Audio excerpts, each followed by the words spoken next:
For example, so many people have goals and desires and dreams that they want to accomplish, and they're so focused on the end result.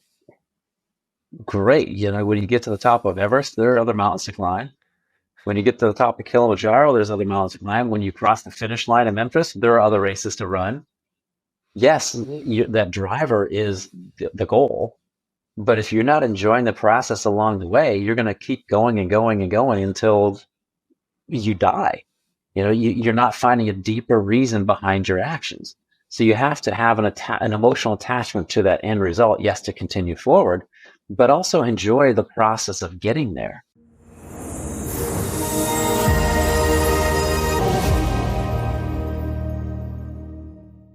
I wouldn't call it pride. This isn't straight A's at school or a promotion at work. Admiration feels inadequate. You don't admire someone's resolve. You marvel at it. This is my son, Sean Swarner. The feeling he best gives me is best described as faith. Faith that there's a purpose to every life. All you need to do is have the will to find it and the determination to accomplish your dreams and aspirations. That was your dad talking about you. Yep. I was going to say ESPN, my dad, on Father's Day.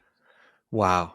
I mean, when I saw that piece on you, I think it was published in 2017, and I just watched it this morning. I mean, I got choked up from watching it, and I can only imagine what it must felt like for you to be covered by ESPN.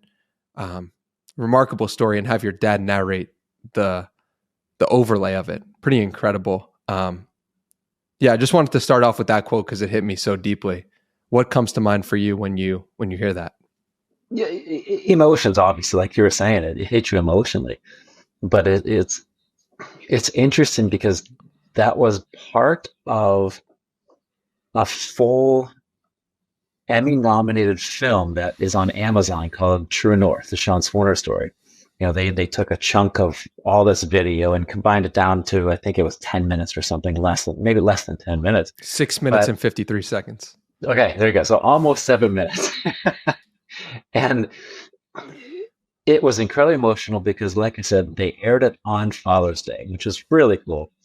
And when they recorded it, he was in the Atlanta studio. I was up in their national studio in Connecticut. And I was actually he has no idea. I don't even think to this point, he has no idea I was in the studio listening in while he was recording it. So while it was happening, I'm sitting there getting emotional. I'm wiping away tears thinking this is amazing. And then watching it on, when it went live, I lost it. It was like, this is just unbelievable. The emotions that they put behind it made it into a beautiful piece. Yeah. Yeah. I guess we should let people know why there's documentaries being made about you and what's going on with your life and what you've done with it, because it really is remarkable. And I'm sure people are curious, why is this guy getting an ESPN documentary made about him? Is he an athlete? Is he an inspirational figure? Yep. So where does the journey begin for you? I guess to answer your question in one breath, I'm the only person in history to climb Mount Everest, the highest mountain of every continent. I've skied to both the North Pole, the South Pole, and I've completed the World Championship Ironman triathlon in Hawaii. But I did it all after surviving 2 terminal cancers, a prognosis of 3 months to live, 14 days to live. I was in a medically induced coma for a year of my life. I was read my last rites, and I only have one functioning lung. Wow. Incredible. And where does that journey begin? That's 13. It was my first cancer, diagnosed with advanced stage 4 Hodgkin's lymphoma. And that's when they told my parents, hey, your firstborn son now literally has an expiration date of 3 months. And then it went on to, I was in remission from that one, going in for a checkup for the first one. They found a second cancer, completely unrelated to the first one. But if there was anything good about getting the second one, the treatments that they were using to cure the second cancer, if there was any residual from the first one, that medicine was going to be killing off anything maybe floating around my body.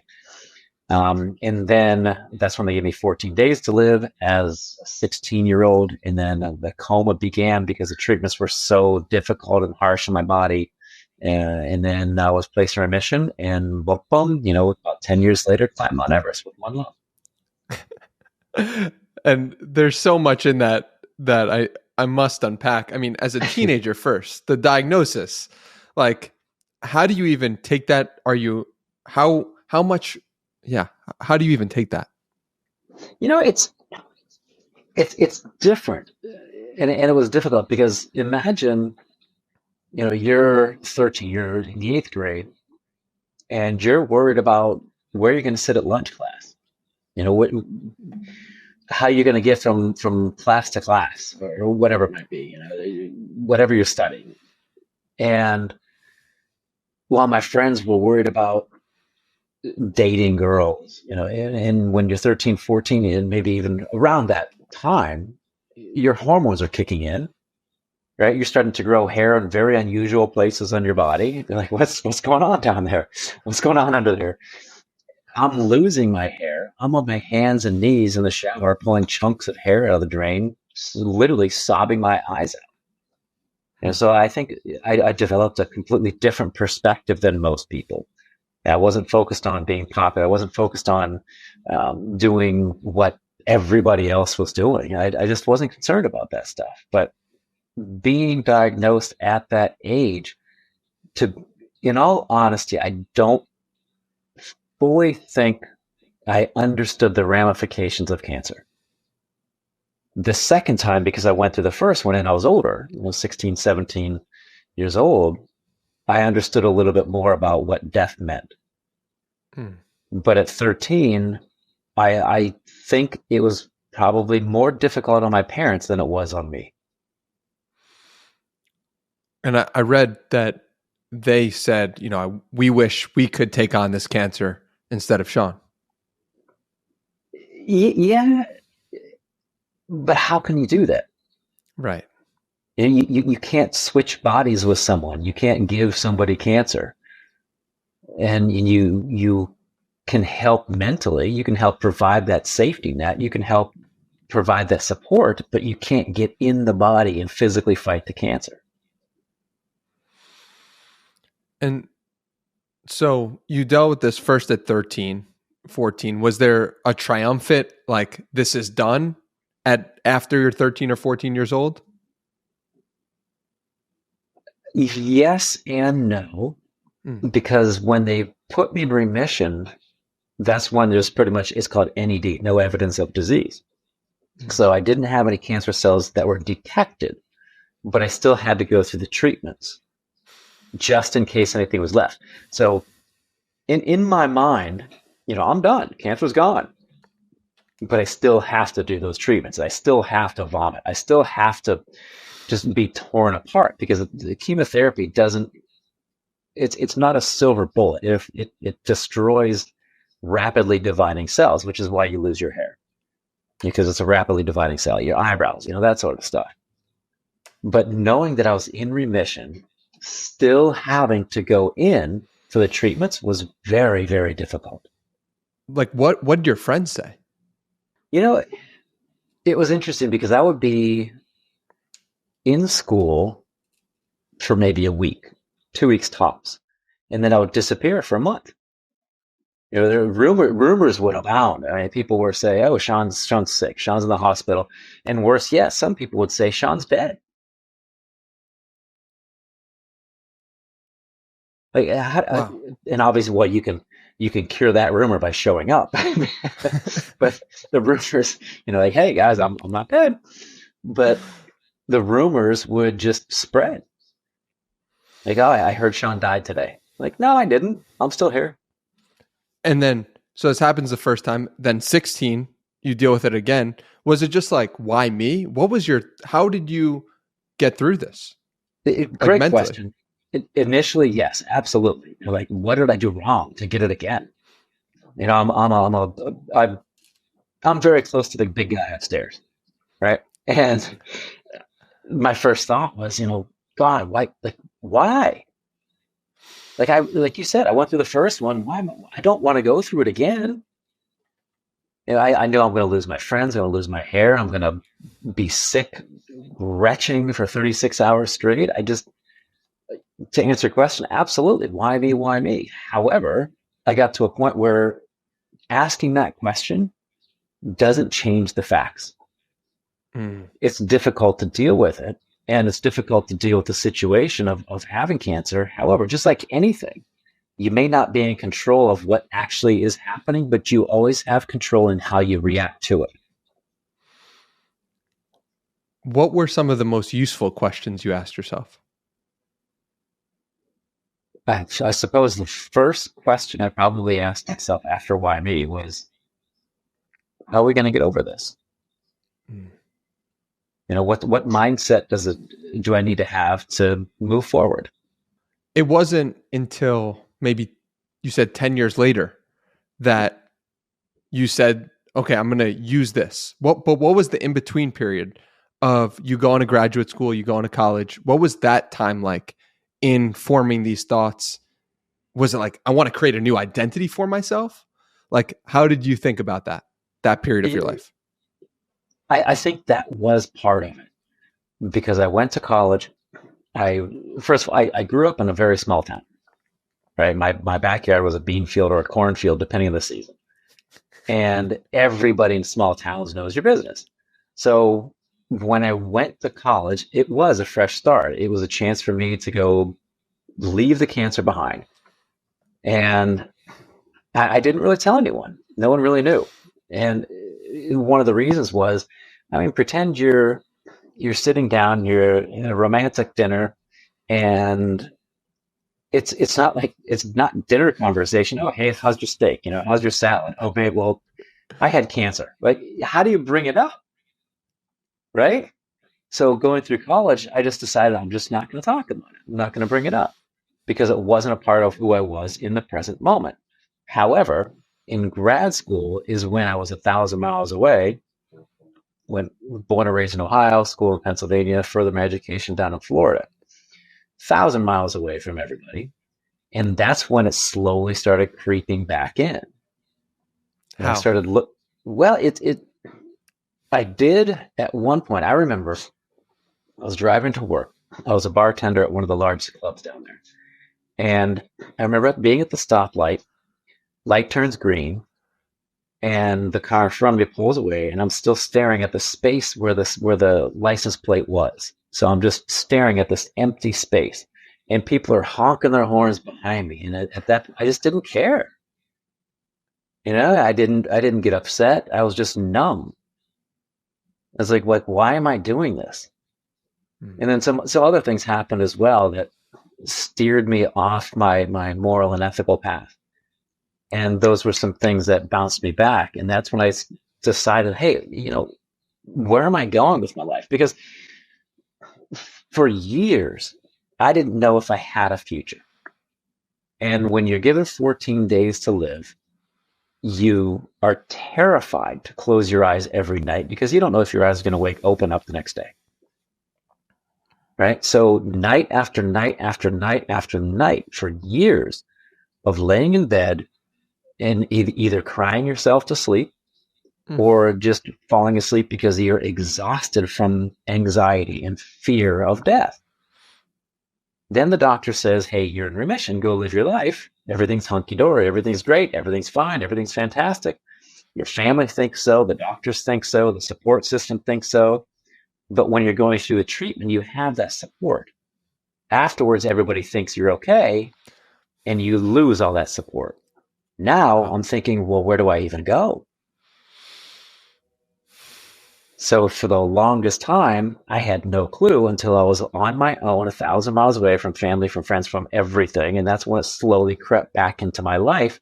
And I didn't realize it at first, but I had to deal with what I went through on my terms, not the cancer's terms, but on how I wanted to deal with it. And what did that look like, you dealing with these thoughts? Oh, after looking for all the answers in the bottom of the bottle, I kept looking and looking and looking, and there's nothing there. So I dropped that, quit that, went back into athletics. I started climbing, then the climbing gyms, hit the gym, started running, started getting myself back to who I originally was, which was an athlete, which was an outdoorsy person. I love doing things outside, and it's very, very energizing and healing to be with nature. So putting the phones down, just disconnecting and going and finding who I was. And I literally took the longest look in a mirror and just asked myself those deep questions like, who are you? Where are you going in life? What do you want? What are your values? Those things that a lot of people are afraid to find the answers. Why are we afraid to find those answers? I think a lot of people are afraid to truly understand themselves Mm-hmm. because they've strayed so far off their moral and ethical paths. They're like, oh my God, I don't even recognize who I'm looking at in the mirror. You know, because that happened physiologically. That happened to me when I was 60, 70 pounds overweight when I was going through the treatment. I remember looking in the mirror and I really didn't even recognize who I was. I was like, who is this thing looking back at me? Mm. But when I was back to being fit again and going back to your question, I think a lot of people are afraid of those answers because they'd probably either let down their family or, more importantly, let themselves down. And as soon as you ask yourself those questions, you're forced to reconcile with the responsibility of changing your behavior. Absolutely. And maybe a lot of people don't want to do the work. They don't want to put in the work. They don't want to change things because they're so comfortable where they are right now. You know, but the thing is, if you're comfortable here, then put a little stressor in your lives and and then this becomes your new comfort level, and then put some more stressor into your lives and this becomes your new comfort level. But they maybe are terrified to look in the mirror, and I'm just thinking out loud. Maybe they're terrified to look in the mirror because yes, they're afraid of what they're going to see, but then they are terrified of the steps it's going to take because they're overwhelmed with all the little things they've let into their lives, all the negativity that's bombarded their lives because of all the seemingly mundane decisions they've made in their past to bring them where they are now. And then most people don't want to change. Yeah, that's really well said. And so you look in the mirror in grad school, and what is the first change you make? Figuring out why I had a panic attack was the first change I had to make. Wait. Take me through the panic attack, The because panic attack, that sounds like a pivotal moment. it was, in fact, it happened when I was driving to Florida to start my master's. Mm. And I remember driving and I had to pull over and get a hotel room, not because I was tired, but because I was literally in my mind freaking out. And I spent the whole night staring at myself in the mirror, just asking me, you know, what the F do you want? What the F do you want? Because I had no clue. And I finished driving. I went to sleep. And at that time, I didn't know how to handle anxiety. I didn't know how to handle a panic attack. You know, but now I understand completely how to do it. Well, did you figure out that night what you wanted? No, absolutely not. No, I think it more. Earlier, I mentioned that a couple other things happened while I was bartending. One of them was I was taking a girl home who had way too much to drink. Right, she ended up passing out in my car, vomiting out the window, and I carried her up some stairs, and I was banging on the door when I was a bartender. All this happened, and I remember banging on the door of the apartment where she told me she lived. It was like 3C, and I had no idea. So I'm holding her in my arms. She's passed out, and I'm kicking the door, and somebody else answers it, and she's like, "Again?" I'm like, "Okay, so this has happened before." So I take her inside, drop her off on one of the chairs, and as I was leaving, I saw on the coffee table the lines of cocaine, heroin needles, burnt spoons, tons of pills, and that's another thing that hit me. Like, what the hell am I doing with my life? You know, I've never done any of that stuff, never will. But on the drive home, that's when it hit me. I started thinking about how did I end up here? Mm. You know, a moral and ethical teenager, moral and ethical 20 something, mom and dad raised a good guy, you know, a guy from the Midwest. And then all of a sudden now I'm looking at these drugs and pills and syringes and like, where did Sean Swarner go? Mm. So that's one of the things that helped helped me change my life. I dropped out of school, and that's when I decided I had to find a new path in life, back to who I originally was with those values and morals. You dropped out without knowing the next step? I dropped out of school. I was working 4 different jobs, working on my master's and my doctorate degree, and which I don't suggest to anyone. It was just too much work. I slept like 3 hours a night. But I did. I dropped out. I took a sabbatical from my studies. Sabbatical has now lasted 20 some years. I'm not going back. So I did. I dropped out. And that's when I decided I couldn't continue going down that path because I didn't know who I was. I wanted to be a psychologist for cancer patients, but how could I help others if I didn't help myself first? Wow. And what did your parents say at this time? Well, they told me it was great. They've always supported me. They've always told me their honest insights and opinions, but they've always supported me. So, for example, I'm sure we'll get to it. When I told them I was going to go climb Everest with one lung and be the first cancer survivor to climb the highest mountain in the world, I will never forget hugging my dad goodbye because they lived in Hilton Head, South Carolina. I was going to drive to Estes Park, Colorado, to train in the Rocky Mountains. And I will never forget him. As I'm hugging him, he leans over and says in my ear, "We didn't get you through 2 cancers to go kill yourself on a hunk of rock and ice." Yeah. So it was this kind of like support, but also like, we're really scared for you and we're not sure if this is the right plan for you. Yeah, absolutely. But they would say, "Hey, if this is what you want to do, go for it." You must deal with a lot of emotions as a parent, but also as a child, if you really think about your parents' perspective, because you're almost like you have to live with being okay in so many different scenarios. And that's a very difficult thing to think about and to manage. And especially if you're an aware child, you're like, okay, my parents don't want me to do this, but I think it's the best for me. How do I decide? How do you think about that? It's interesting because I as we said before, I see life a little differently than most people. Mm-hmm. I'm not gonna. I don't want to live. I'm not going to say I'm not going to. I don't want to live to be 105 years old and look back and have done nothing in my life.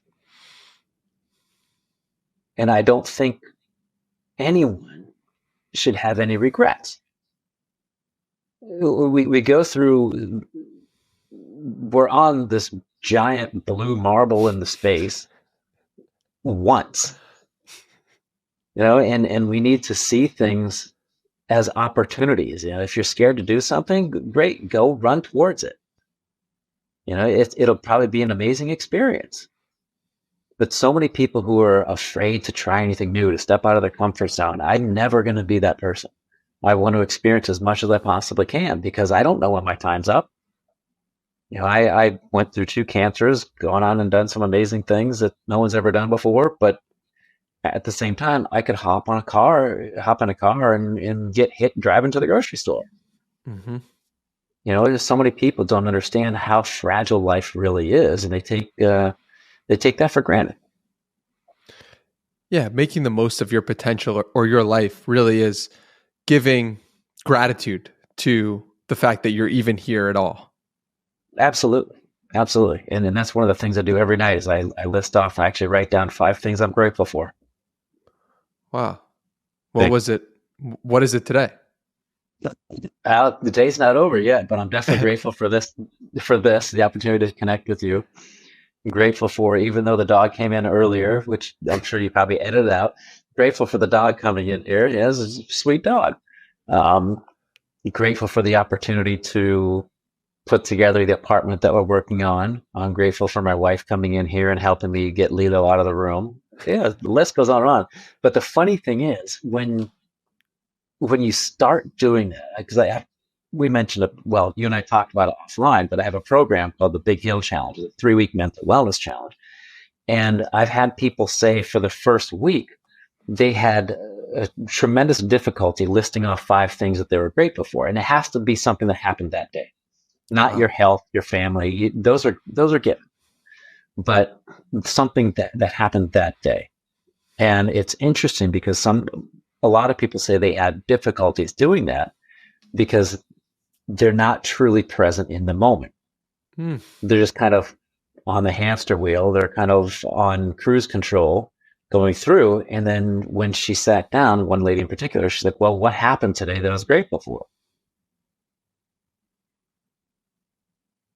She couldn't come up with anything. But when you practice something, obviously you get better. And when you practice gratitude more and more and more, it literally changes the synaptic connections in your brain through something called neuroplasticity. So once you start utilizing neuroplasticity, change the synaptic connections in your brain, you become more optimistic. You start seeing life from a different perspective, a different angle, and you become more grateful for what you have. As opposed to being a negative person, you slowly turn into a more positive person and have more gratitude for the things you have, as opposed to looking at the things you don't have and wanting more. So you don't approach life anymore from a state of lack. You approach life from a state of abundance. Yeah, it's beautiful and so well said. One of the things that I personally have trouble doing is remembering previous versions of myself that weren't grateful or weren't in the, because Yeah. what you're talking about is common practice, and I've done it so consistently over the last couple of years. But then I think to myself, oh, it wasn't always that way. How connected are you with the previous versions of yourself who didn't think or have this mental state? You're right. It's difficult in looking back there, and maybe one of the reasons neither of us actually remember that person is because we blocked it out. We don't want to remember that person. It's interesting. That's a really interesting question. And to be honest with you, I don't know if I've ever been a negative person. I mean, everyone has negative days, but it doesn't mean you're a negative person. I don't remember the last time I was a negative person. I just don't allow that into my life. It's a pretty cool feeling of not even remembering the previous version of yourself that acted negatively. I mean, maybe you didn't have one because of the things that have happened to you. When people comment about you, what what are the things they say often that surprise you or that you take for granted or just are so baked into your day to day? Like one thing I can imagine for you would be like gratitude. Like this guy is clearly grateful for life. And you're like, yeah, that's just who I am. Are there any other traits or ways of being or things that come up for people that surprise them about you? A couple things take me by surprise. One, because of everything I've accomplished, I take a group up Kilimanjaro, which is right behind me, every year. And I've gone up there 24 times now with 99% success rate. The mountain's average is 48%. So we're double that. Wow. And it's because we do things very differently. And a couple people have called me a cyborg. It's like, this guy's not human. But at the same time, other people say, I can't believe how down to earth you are with everything you've accomplished. Like, they say you remain so humble. And I try to do that, and I might not be, coming across as humble on a podcast because you're supposed to talk about yourself. But for the most part, No, I try to remain humble. Yeah. You are humble. You do come across as humble at least. And it's interesting the dichotomy of cyborg and like a machine, and also this is just a guy who's so down to earth, which is interesting considering all the time you've spent on earth, down close to the ground, and also up to the highest points. I want to go back to your story and go back to like you've climbed the highest points in every continent, and you weren't a climber. Like you didn't have, you weren't raised climbing. Like that's just like the most absurd thing. So like, Right? go take us through like one, pitching yourself to like, how did you get this idea to do this, to do the first one? The first one came up with Mount Everest. for a couple of reasons. One, I figured, get the highest one done. The rest will be downhill. But then I also realized that no cancer survivor had ever climbed Mount Everest. And I wanted Wow. to be the first cancer survivor to climb the highest mountain in the world. And I literally wanted to use it. And it was perfect timing because, like I said, I dropped out of school. Sorry, took a sabbatical, use proper term. I'm never going back. Took a sabbatical from my studies. And then it was perfect timing because I was looking for something else to do. And that's when I did this reflecting on my life and realized, hey, cancer was a part of me, but there's nothing I can do about it except for how I react. How am I going to use what I went through? And my mom volunteered for the American Cancer Society. My dad did a lot of stuff in the community. So I decided I tried to figure out how could I use what I went through to help others. And I wanted to give them hope, which everybody needs. And then after researching, I saw that no cancer survivor had ever climbed Everest. I was like, why not me? Why not for the right reasons? So it started there, and I was living in Jacksonville, Florida. And you're right. I don't know any mountaineers who live in the state of Florida. It's a big sandbar, so I had to move to Colorado. So you're just like, all right, you went with your brother, right? Yep. My brother and I, at that time, we put everything we both owned in my Honda Civic and drove cross country. And the thought was, we're going to just climb up as many mountains in Colorado. The thought was, I'm going to grab a coach. The thought was, I'm going to get sponsored. What is the thought process as you're driving to Colorado?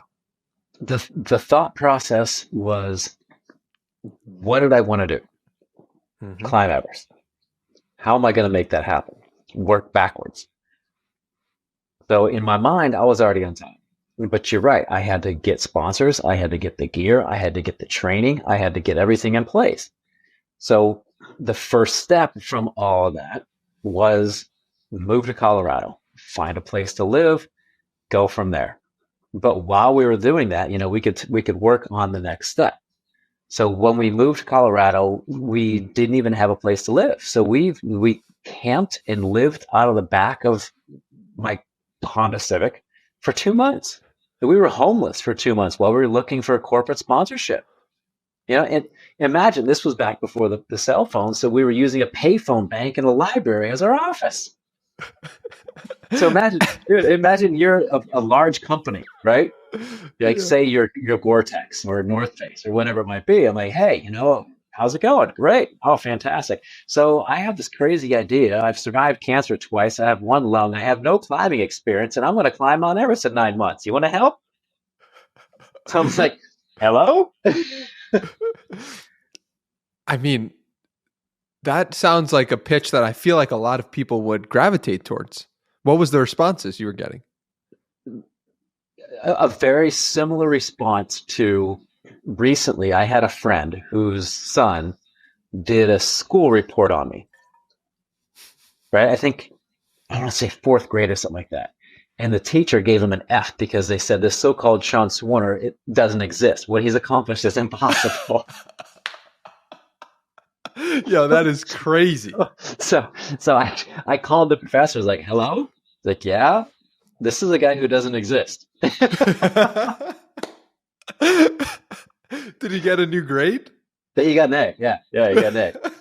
So even when it's happened, all this stuff has happened, it's too unbelievable for some people. How does that make you feel? How does that make you feel?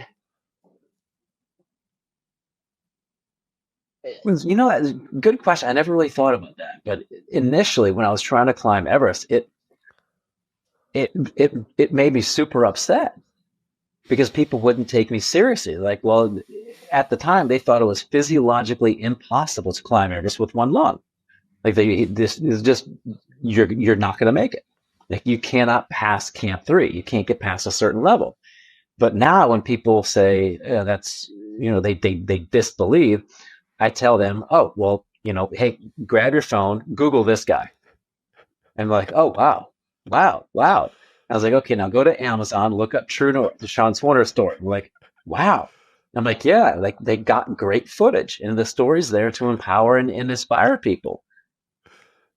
So it's interesting to see people's like to see their eyes change, and you can see their thought process. Like, no, this just isn't possible. And all of a sudden, their eyebrows start getting a little bigger, a little higher, and a little higher. Their eyes get bigger and bigger, and like, oh, wow, okay.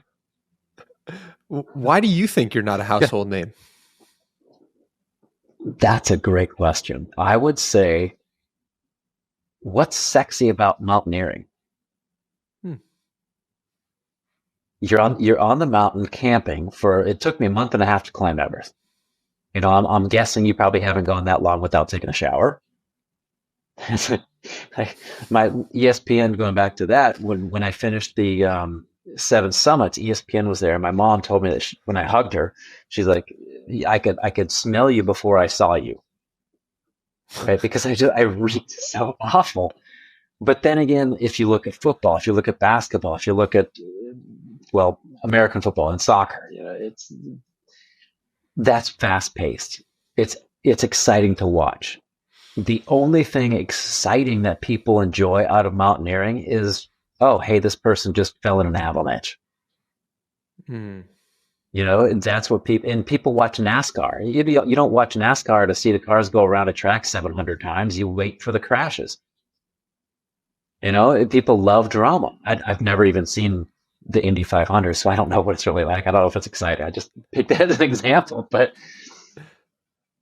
and also, if you look at how traditional media is, what they cover and how it's done, keep an eye on the commercials, because they're the ones who are funding what's on television. So a perfect example, I approached two very large corporations before I was climbing Everest, shared with them everything I was going to do. They grabbed another cancer survivor. I never heard back from them. They said, we don't sponsor these things, put together a different expedition, and they tried to do it on their own. And then I came back, and it was literally me against a giant car corporation for media. Who has deep pockets to pay to get on the Today Show, to get on Oprah, to get on, whatever it might be, so other people can see and hear and read about it. And a lot of those people who do have the deep pockets get the sponsorship, they get the money, they pay to get on the PR. They pay for PR to get on the news and to get on the media, to have stories done about them. You're looking at a guy who started right out of grad school, who dropped out of grad school, who had no money, who sold his entire life savings to go climb a mountain, who wasn't a type A personality CEO with millions of dollars to spend. When he came home, I had no house, I had no car, I had no clothes, I had no stocks and bonds. I was broke. I went from climbing Everest to living on couches and couch surfing with friends. So now I'm slowly trying to build back up to where I was before I climbed Everest. And it's difficult to climb up that mountain. It gets easier, but it never gets easy. Mm. That's so fascinating. How even when you climb the top of one mountain, you're still on the bottom of another. I mean, that's apropos for life. So what, I'm sure that first sponsorship that you got after months and months of calling and the payphones and people rejecting you, what was the first one? So I looked at it. I looked at the industry a little bit differently, as opposed to going after, say, Marmot or Patagonia or North Face, the actual company. I went to the manufacturers. Smart. Who actually make the Gore-Tex. The Gore-Tex was the first one. They have a material, patented material that goes in all of those. So now what I did was I just got a big backer who had the connections to all those other companies who could do the introduction. That's really smart. And what was the feeling like when you got that first? Yeah, because I didn't answer your question. The feeling, it was overwhelming. I mean, it was the first step of obviously many, but it was a tremendous step. And the feeling was excitement that I hadn't had in a long time. And it gave me hope. It gave me hope that, hey, this is going to happen. Yeah, I feel it in your voice. Yeah, because it wasn't just myself, my family, my brother, and I. believing what I was doing. It was other people outside of my close network, who had a vested interest in my success. It gave them something to support you as well. Like, oh, this isn't just a pipe dream that Sean has. This is real. This is going to happen. Oh, absolutely, absolutely. And they took a chance on me, and I think from that it just expanded to other companies and more opportunities. And it's fascinating too that you like I felt in your voice when you said it gave me hope. It really it was moving in your voice, and it's funny because you brought up a flag that said hope. I don't know. Did you do that for everyone? Did you do that more recently? Like, what's the origin of the hope flag? The origin of the hope flag stemmed from an idea that my mom and I came up with, and actually my whole family came up with, to utilize what I was doing as a fundraiser for a cancer charity. People could put names on a flag that I was taking to the top of Mount Everest, and for I think it was $25 to put a name on the flag. And that became a fundraiser. So the entire time I was climbing up and down the mountain, I had that flag folded up in my chest, close to my heart, as a constant reminder of my goals. And then after climbing Everest, we decided, okay, we want to do the same thing on the highest mountain on every continent. The flag kept getting bigger and bigger, more names and more names. And then the ultimate culmination was for what's called the Explorers Grand Slam, which is the 7 summits in the North and South Poles. My finishing point was the North Pole, and I literally had a flag that was probably 6.5, 7 feet wide by 4 feet tall, and it said hope on there as well. Thousands and thousands of names touched by people touched by cancer, and not just names, people. That's the big thing, and those were the driving forces behind the expeditions, hands down. And on the top of the hope flag, it says water, sky, air, earth, fire. And on the bottom, it says prosperity, peace, health, wisdom, and compassion. How do you come up with the top and bottom of those of the flag? So those actually, if you look at, and I'm sure you've seen prayer flags, 5 different colors. So let's just say they're Nepalese or Tibetan prayer flags that the Sherpas use, and they hang them at base camp. They string them from a pole in the middle, basically, and they're blessed by a lama, which would be let's say the equivalent of a bishop in Catholicism, right? So the lama blesses these flags, and they span over base camp, and they, like I said, there are 5 different colors, represent 5 different elements of the universe, and they have mantras on there, and they're made of silk, and they flap in the wind, and they believe that each little strand, when it gets patted off, is a prayer floating to heaven, or a prayer going around the world. So what you just read off, those also represent the 5 different colors of the flag, which go back to symbolize the 5 different colors of the prayer flags. That's beautiful. And then those are available for ordering, right? You can order a hope flag. You can get a little one, yeah. That's really cool. I'm definitely going to get one after this. And on that idea, like, what is your relationship with faith like, and with God? Interesting question. How much time do we have? We could go all day, baby. I mean, this is the most fascinating area for me personally, and I would love to hear. I'm so curious. My faith and my religion is I wouldn't say it's your typical Christian, but I do believe in God. But I've also been to 70 different countries. So I've studied, I've seen Hinduism, I've seen Buddhism, I've studied Buddhism, which actually isn't a religion. It's a way of life. A lot of people confuse it. They're like, oh, Buddhist religion. No, it's not a religion. And I think, I don't want to put anyone down, but if anyone thinks that, because the Bible says the earth has been here for 7,000 years, I also believe in science, full on. But I also think that science and religion can live hand in hand. So let's just hypothetically say that the Bible says, God made the earth in 6 days and he rested on the 7th. How do we know that one day wasn't a billion years? I don't know that. I didn't write the Bible. So maybe that's what it is. Maybe in my perspective, when God created man out of his image, it wasn't the human being, it was energy. I've never heard that perspective before. That's amazing, though.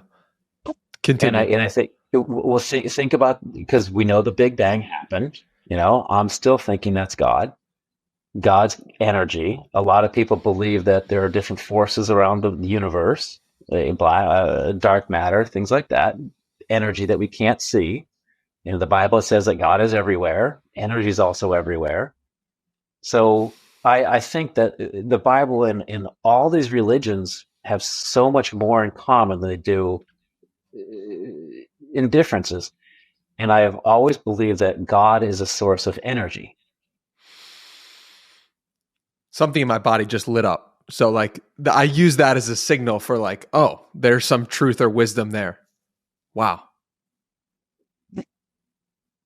When did you come Like I to that said, realization?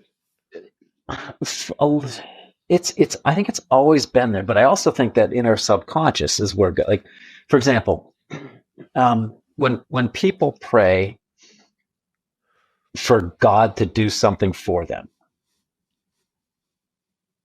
in essence, you're praying for the strength for yourself to do it, because God's not going to do it for you.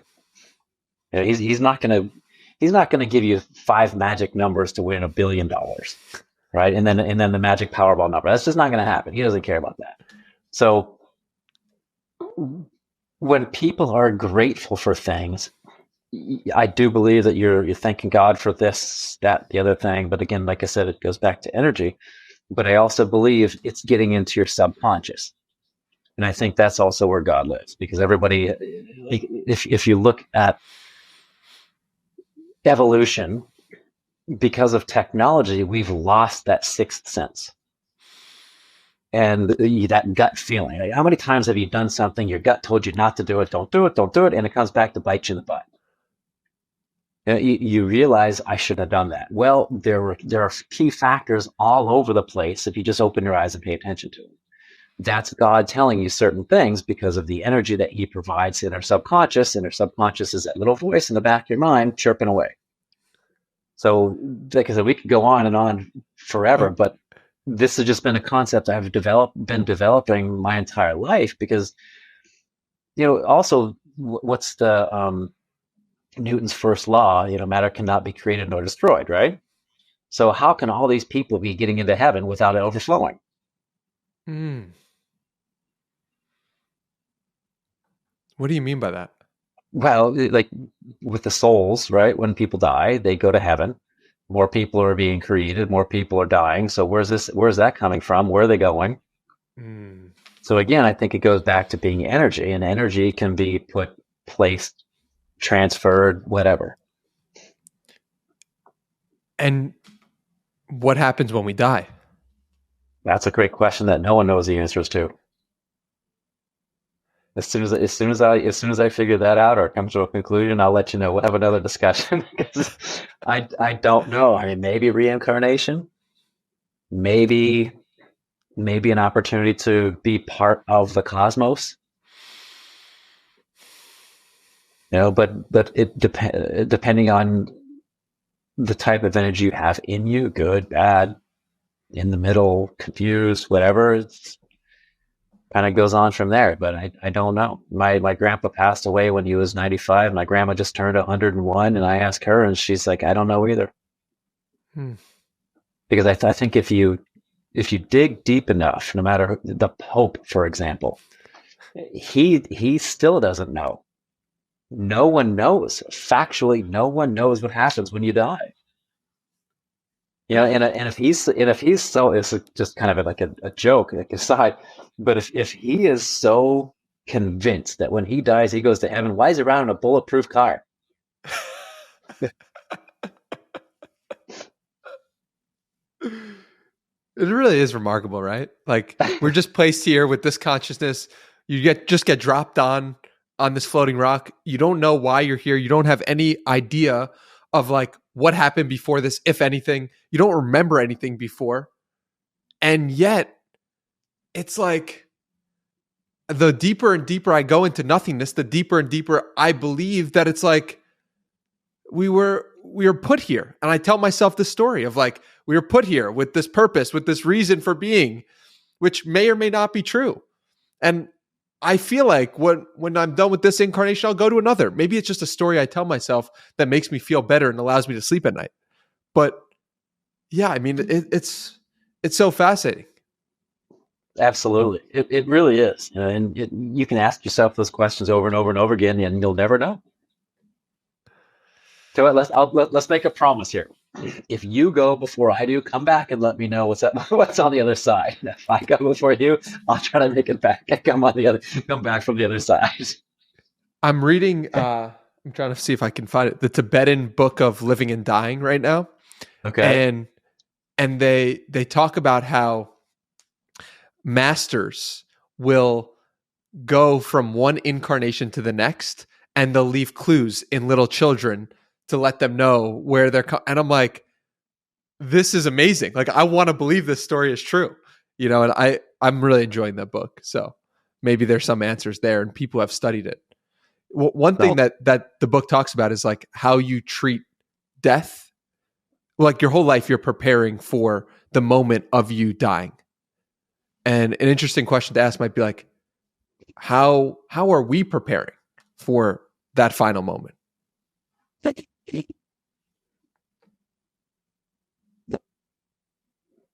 I think that goes back to what legacy do you want to leave behind? Mm. Because of everything I've been through, my wife and I can't have kids. But every time I climb the mountains, she's supported 100 orphans in Africa at the foot of Kilimanjaro every year with food. Wow. So technically, I guess we have 100 kids. And we're working on, supporting more and more every year. That's a great question. How it's I don't want to say it's the ultimate goal, but it's the ultimate end place. It's the ultimate destination. And so many people are focused on reaching that goal, but this is one goal, one end place, I guess. One not necessarily destination, but just the ultimate end of reaching a goal that no one wants to get. No one's in a hurry to get there. So I guess how I'm preparing for death is by living. Mm.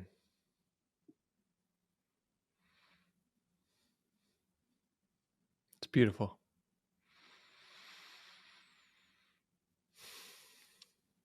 You're living life to the fullest. You really are. And that's how you can prepare best for death, it seems to me, from my vantage point. You've been involved in some crazy moments, but the fact that you were in New York City when the Twin Towers came down is so remarkable to me. What happened there? Well, I was going to the bathroom when someone knocked on the hotel door and said the United States has been bombed. That's literally how it happened. And I was like, wait, what? And my brother answered the door and he was there with me. And this was before climbing Everest. And I was there to submit a proposal to Johnny Walker, where their whole concept is keep walking. And they wanted to be a potential donor or backer for Everest. And I remember when that happened, it was the quietest New York City's ever been. I've been to New York a bunch of times, enough times that people ask me for directions now. And I actually know how to give them directions of where they're going. But it was so quiet. We tried to donate blood. We went over here. They're like, we have enough blood. It was the eeriest feeling ever. Looking up at where the Twin Towers were, it was just this plume of smoke. Wow. And I remember trying to call mom, trying to call dad, and we could never get through. The phone lines were jammed. Like your call couldn't be completed. And how long did you stay in New York at that time? The day after it happened, Johnny Walker chartered a bus and moved all of us. There are a handful, I think, maybe 20 people who were pitching different ideas. They chartered us to Philadelphia. They Wow. put us in a hotel for a couple days, and we were on one of the first flights out. Some people lived in California. They were in New York. They rented cars because no one was flying. There was a complete hold on flights anywhere around the world, I think. But we were on one of the first ones going out, and I remember the TSA line was wrapped around the building, like out front of the building, down the road. There were people dressed in military uniforms with their rifles right in hand. I mean, it was terrifying. Wow. And it must have, like, one thing that I remember my uncle telling me is that, like, when that happened, it was like there was an assumption baked into it that this would happen more, right? Like, this wasn't the last one. What, did you feel that way? Maybe because it was the first real demonstration that the United States of America was vulnerable, and we could be attacked on our own soil. Yeah. So maybe it showed that we had weaknesses and we had open spots. Yeah. And how did this, like, change your plans, if at all?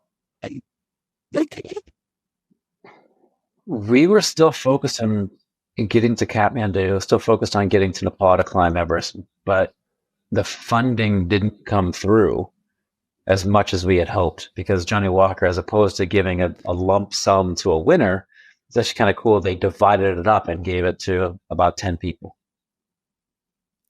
So it changed. Sorry? It wasn't as much as you expected, because you expected to win because of your crazy story. Correct. So we went in there with full intentions on winning, let's say 75 grand, full intentions of winning 75 grand and getting the backing to climb Everest, but it didn't happen. So we had to scramble, and that's when sold everything to make it happen. And what was the training like as you're getting funding? How did you manage that? The training, I tried to do something every day. Because understanding and knowing that consistency is more important than intensity.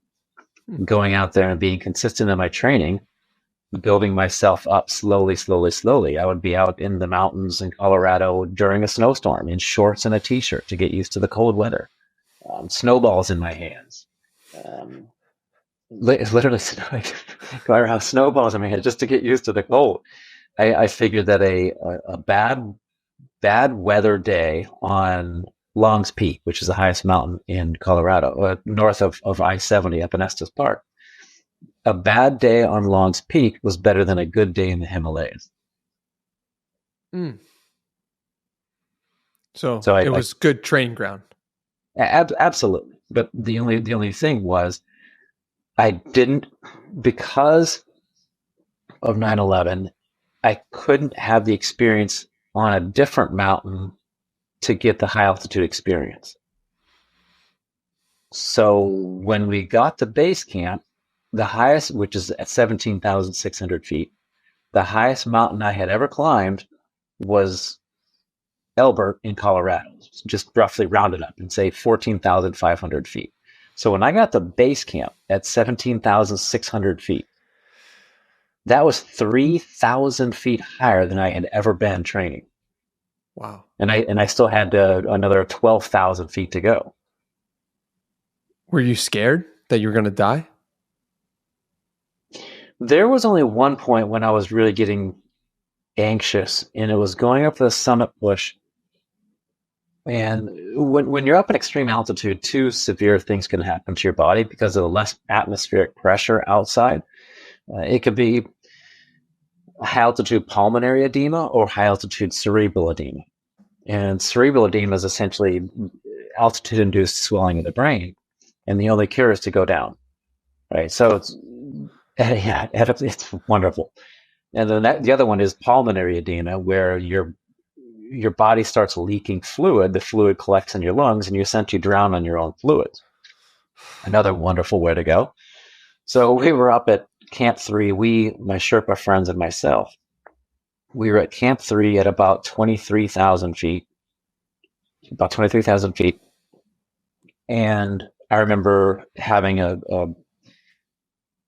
we call them freeze-dried nasties, but it was a freeze-dried meal of beef stew. So like the spiral noodles, the cubed carrots, the green peas, and the chunks of beef. So I chowed that down at about we'll say 6:30 p.m. And then I went to sleep, tossed and turned because no one sleeps well in altitude. And then the next morning, roughly 11, 12 hours later, I had this overwhelming, horrible sensation to get everything I ate out. Oh So my it was God. still in my stomach. I remember vomiting and I could still see the spiral noodles, the cubed carrots, the green peas, and the chunks of beef. My stomach didn't digest anything. So my body was essentially shutting down. And we were supposed to leave from Camp 3 to go up to Camp 4 and then go on for the summit later that evening. But I couldn't physiologically, I couldn't move from there because my body had pretty much shut down. And the only cure is to go down in altitude. So I slept on oxygen that night. The next day, I slept on oxygen, woke up after that, and went up. But the ironic thing is, when we were scheduled to go from here, from Camp 3 up to Camp 4, and then shoot for the summit, that's when I got sick. Every other group was on the same schedule as us to go because there was supposed to be a weather window. When they left Camp 3, they got to Camp 4. I'm still down at Camp 3 because I'm sick. They left that evening to go on for the summit. The weather turned bad and they all had to retreat off the mountain because you get one shot.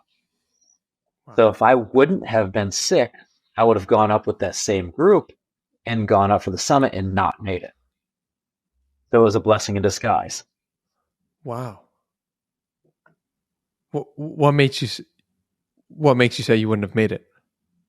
Because the weather turned bad. So everyone who left when I was supposed to, they arrived at Camp 4 and they left that evening for the summit. That's when the weather turned bad, and everybody who was on the other expeditions, they actually retreated off the mountain. They bailed on the summit push, and they came back to Camp 4 and then went off the mountain because you get one shot with the amount of Gotcha. oxygen canisters you have. So if I would have been on that same schedule as them, and if I wouldn't have been sick, I would have gone up the day before for the summit. But it turned out to work out perfectly.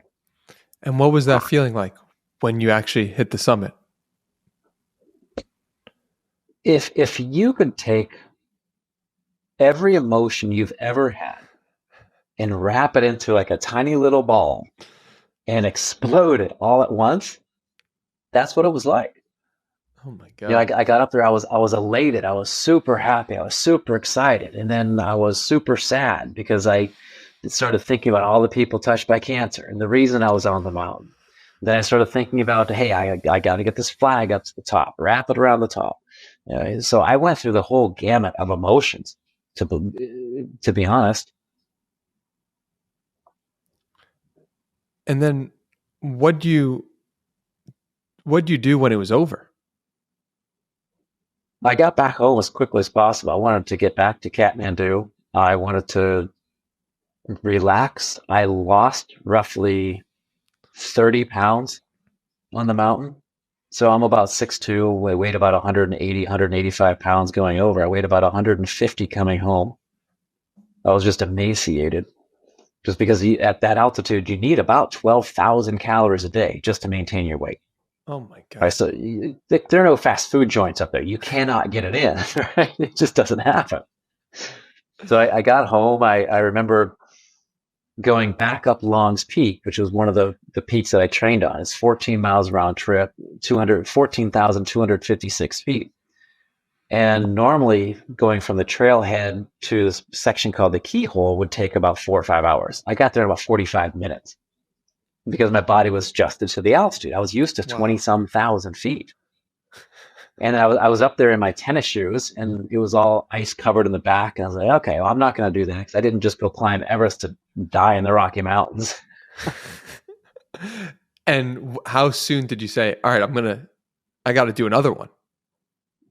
You know, I think when you do something extraordinary, when you do something that requires a massive amount of effort. The further away you get from that, the more you forget the bad parts. Right.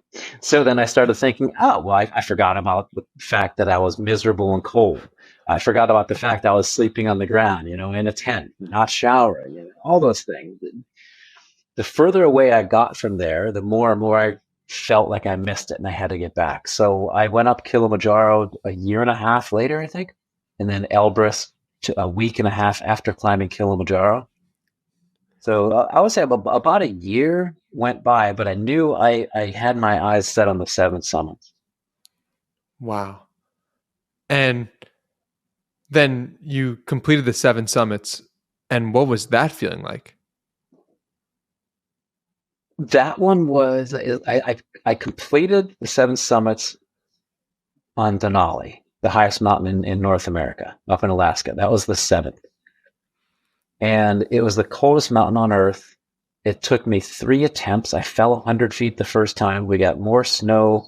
Yeah.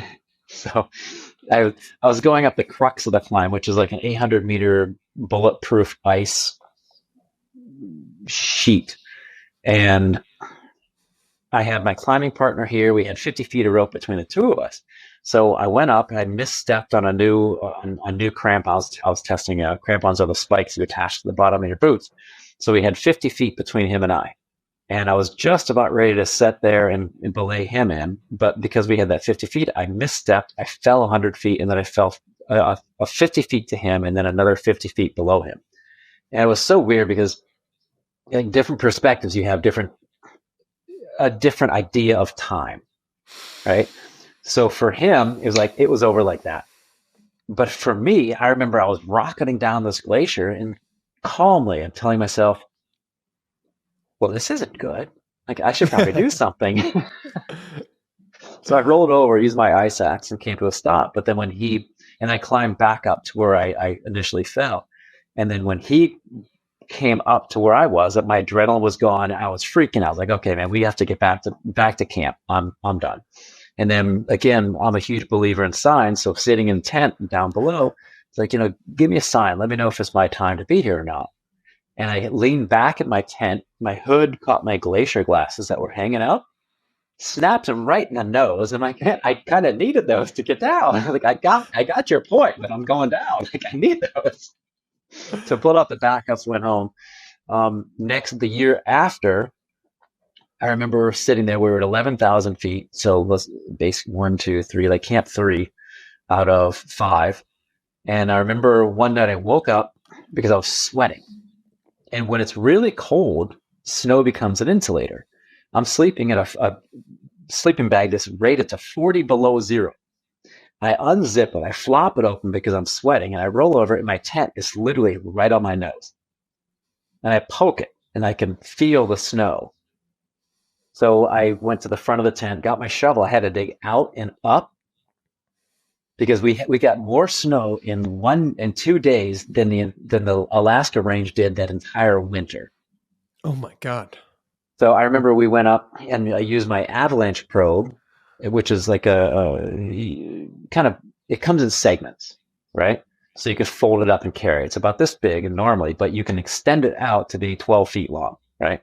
So I was using that with the PJs, which are the rangers up in the mountain who do the rescue. And we were going up with those guys and we were using the avalanche probes to find other tents in the area. So we dug out our campsite, right, from all the snow. And then we dug a trail, essentially a path to the next one that we found, dug them out, and then did the same thing. So we're using our avalanche probes to find the tents, and then we were digging from tent to tent, basically. And if you could take an aerial picture of it, it'd kind of be like a cross section of an ant farm. Oh my God. So then, because of all that snow, our avalanche hazard was off the charts. We flew home. Randomly, I got sponsorship from Frontier, calls me up and they're like, hey, we want to send you back up the mountain. I'm like, okay, that's great. I don't have a team. So then I somehow got connected to a group from Vail, Colorado. I was still in Colorado, who they were going up to climb Denali. But a week prior to that, they had one of their teammates who was at a railroad crossing, got into a bike accident, broke her nose. She couldn't go, so they were looking for somebody else. And I went out and climbed Denali with people I never met before. Oh my God. And that time you reached the summit. It was perfect weather. It was a perfect schedule, perfect weather. We were on the summit. It was like a slight breeze. And I also remember being up there again. I collapsed to my knees, just in tears. I pulled out another flag from my chest. It was always close to my heart. You pulled that flag out, wrapped it around. Actually, I dug it in the snow. So I dug a hole in the snow with my ice axe and buried that. I just put my hands in my face and I lost it.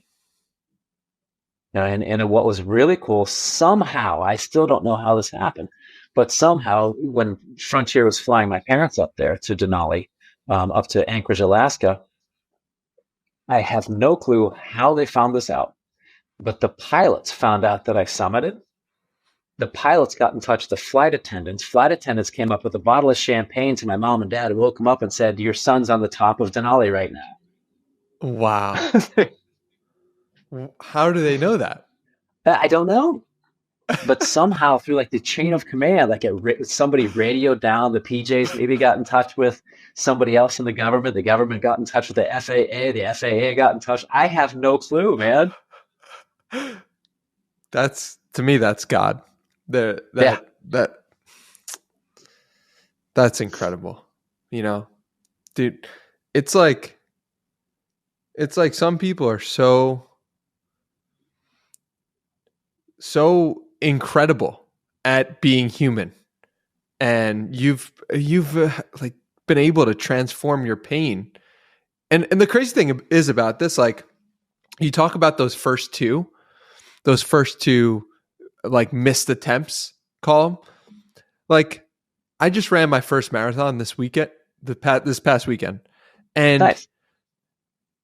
like the level of pain you experience that I could just say in like one sentence of like, yeah, like at mile 24, I thought it was like I couldn't continue going, but I did. I found a way. It's like that's one sentence or one paragraph.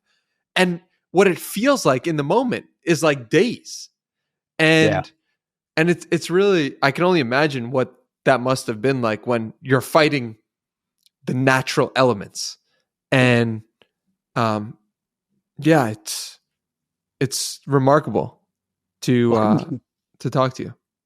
Well, I was going to say thanks, but congratulations on your marathon, man. That's not anything to laugh at. You know, those are difficult to do because it's not only just finishing it, but the training that goes involved that's involved in it, the training behind the scenes, and all the stuff that people don't understand goes into it. The fuel, the mindset, the training the body. There's so many things, so many aspects that go into it. So congratulations. Which one was it? I did St. Jude's in Memphis, Tennessee. Ah, nice. Yeah, it was wonderful. But you know, you obviously have done endurance events. You did the Hawaii Ironman, and that's incredible. The fact that you got through that, like you said, okay, summiting to all these peaks was not enough. You just needed to do the Ironman as well. Well, I wanted to do the Ironman because I remember laying in the hospital bed and watching it on TV Wow. when I was battling one of the cancers, and I told myself if I got better, I was going to finish that race. Wow. So I did. Yeah. You know, the opportunity came up, and they actually called me to be a media spot. I didn't qualify, so let's get that out there. Let's put that out there right now. I didn't qualify for it. I got a media spot, and I had to do a half Ironman to let them know that I could at least finish that, and then the full Ironman, which is roughly 2.5 mile swim, 112-mile bike ride, and you finish with a marathon. So it's an interesting set of tools, but in all honesty, anybody can do it. Anyone can do what I've done. Just you have to put in the time. You have to have the right mindset. You have to have the right warm clothes to make it happen. But anyone's capable of doing so much more. It's the mind that gets in the way. The body's designed to do amazing things. Yeah. I mean, someone asked you about the role of visualization in making it up the mountains.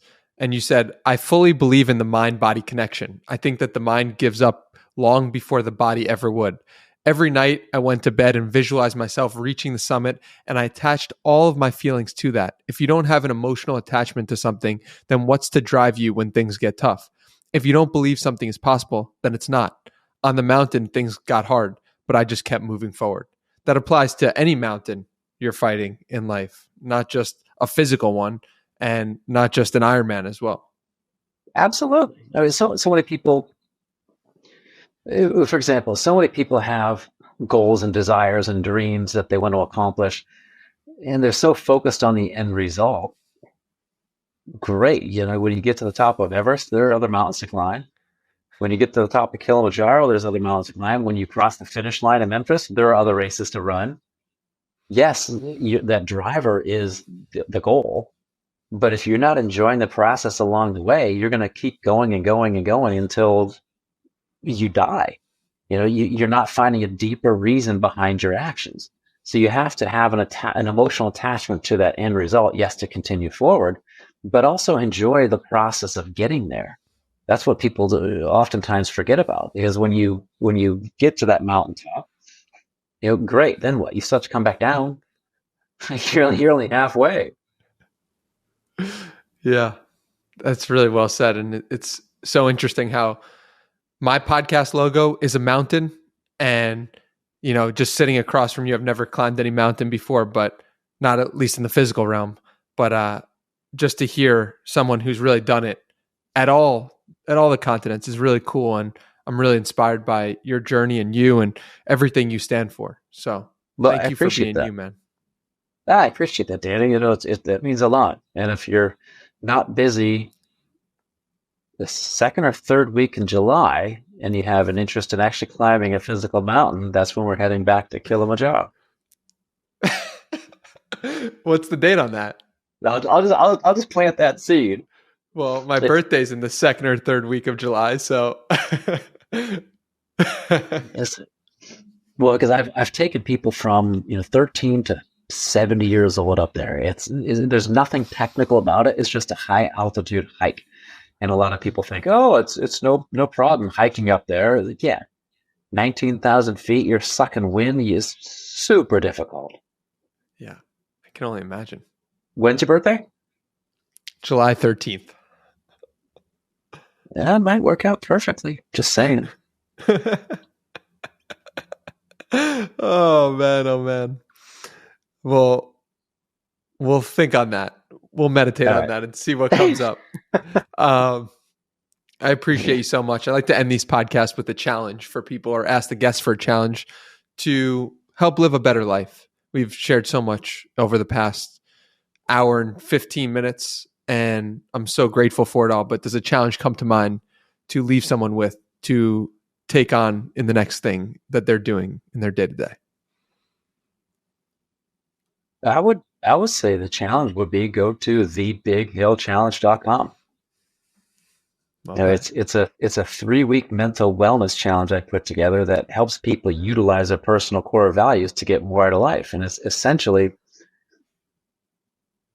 what if you could discover your innermost motivators so that you could accomplish your outermost desires and goals?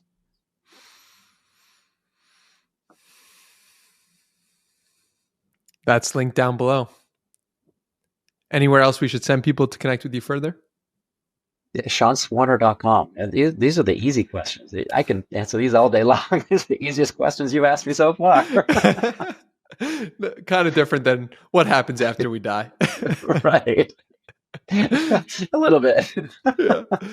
Sean, all your links are down below in the description. I'm so grateful for you. You're an inspiration. You're an amazing human being. I feel your warmth from across the screen, and I'm excited to just continue following your journey and watch you become a household name, because my guess is in this lifetime or one lifetime, people will know the name Sean Swarner, because you really are an inspiration.